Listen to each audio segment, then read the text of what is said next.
lọ gbàtí máa débẹ̀ máa ojú abẹ tó ń sọ̀rọ̀ pé kí ni ń ṣe ọ́ ń ṣe kan tó dá fún ẹ fa mo ní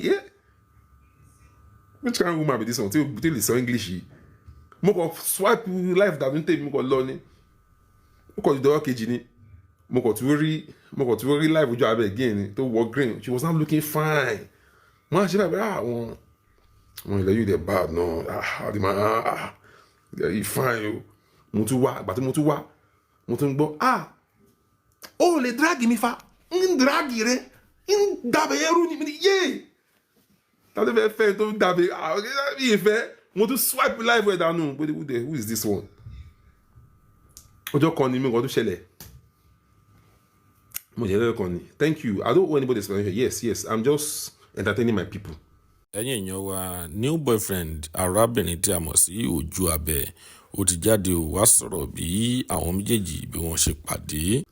ọjọ́ kan ni mo kàn tún lọ síbẹ̀ ni mi ò pé wá TikTok náà iṣu ní TikTok iṣu ní bóyá ẹ ṣèṣù náà ọ̀pọ̀lọpọ̀ TikTok jẹ́ kí n náà sọ̀rọ̀ bí OJUABE ọ̀pọ̀lọpọ̀ TikTok fa ọ̀pọ̀lọpọ̀ TikTok fa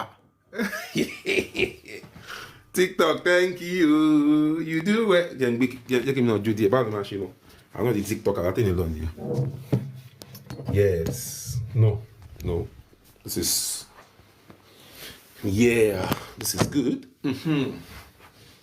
TikTok thank you you do well thank you ìwé mi tí mo wà ń ghetto báwo mo ṣe lè pàdé fine girl bẹ́ẹ̀ yẹn tó wà ní UK if not for the grace of Almighty Allah and TikTok now you bó tán pè ní black app TikTok is not black app for me TikTok is white app that showed me how to find love you understand so I will want validation and man sọ mo lè defend ara mo lè defend OJUABE àti jáde lẹ́ẹ̀mejì man will get bí man tell OJUABE let me show you how I used to follow OJUABE let me show you screen record I don't give a damn this is coming for really bí man shit really.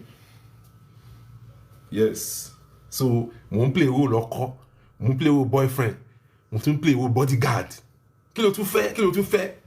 Kí ló tún fẹ́? Kí ló tún fẹ́? You understand? You body wà, get wà, ẹ̀ṣẹ̀ wà. Àtọ́lá ló kù. Ayẹta ló kù. Yes, so that tẹ́ ko bá fẹ́ ṣe níyàwó, má kọ́ fara gbá ni. You know? Tẹ́ ko bá fẹ́ ṣe ní tó fẹ́ ṣá ní tí má kọ́ fara gbá ni, ọ̀gbẹ́ni òkúta lélẹ̀. What are you telling me, babe?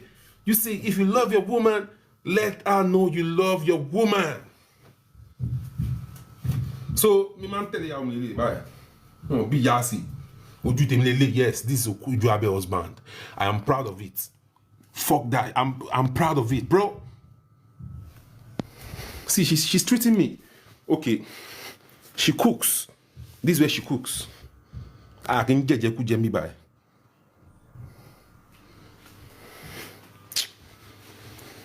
You see,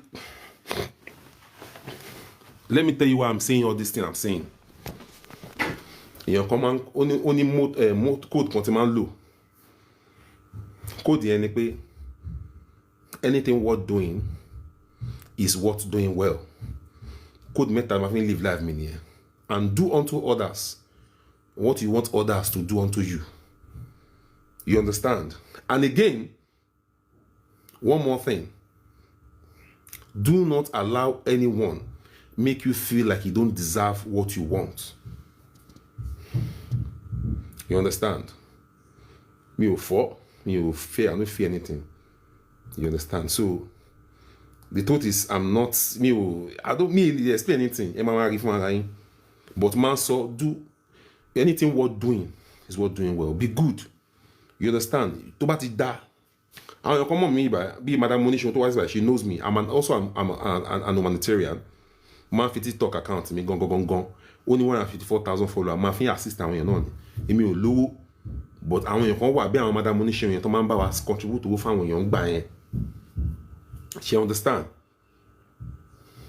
So nǹkan tó ṣẹlẹ̀ nìyẹn. So as I was saying, Madam Monisha, thank you, confirm. Yes, that's Madam Monisha. She used to contribute money. Then she's a very good person. Wọ́n pọ̀. Ọlápẹ̀lẹ̀ ti ṣu ni. Àwọn ọmọ bá dá ọ̀tọ̀ máa ń fáwọn èèyàn gbà yẹn. But why I take break?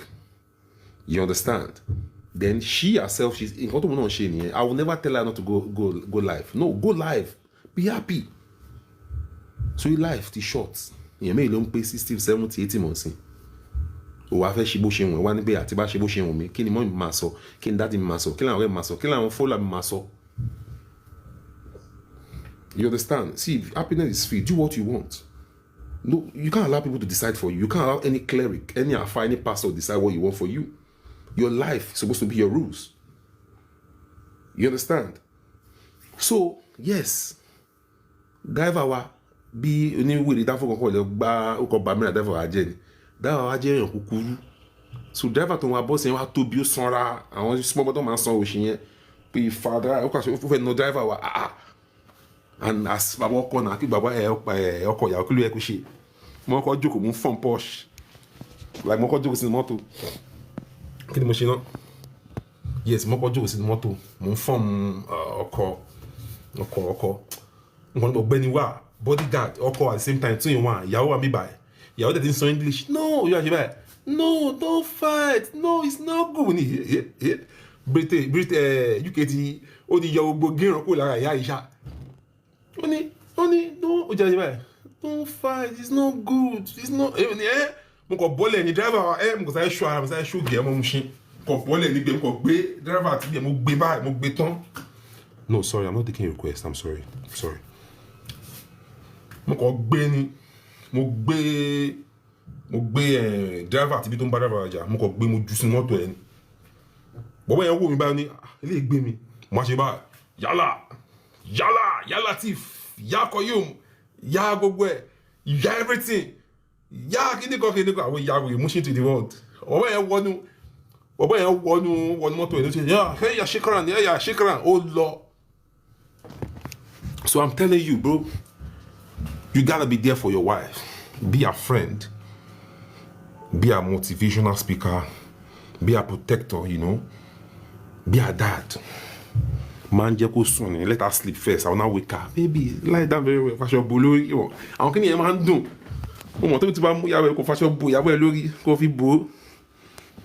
You understand?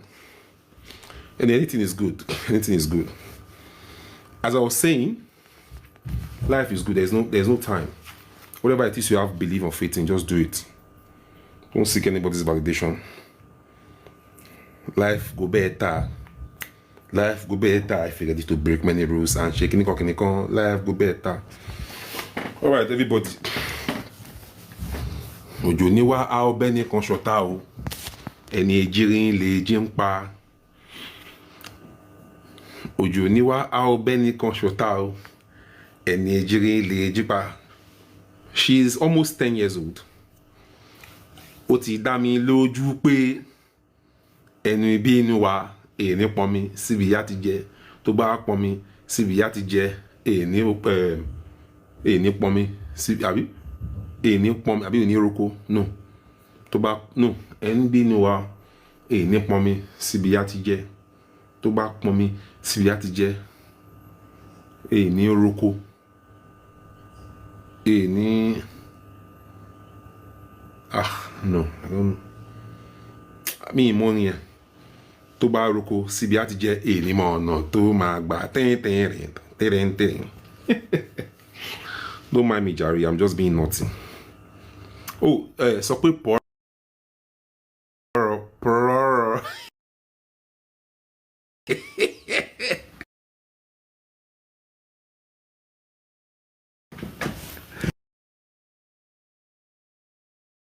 they play me they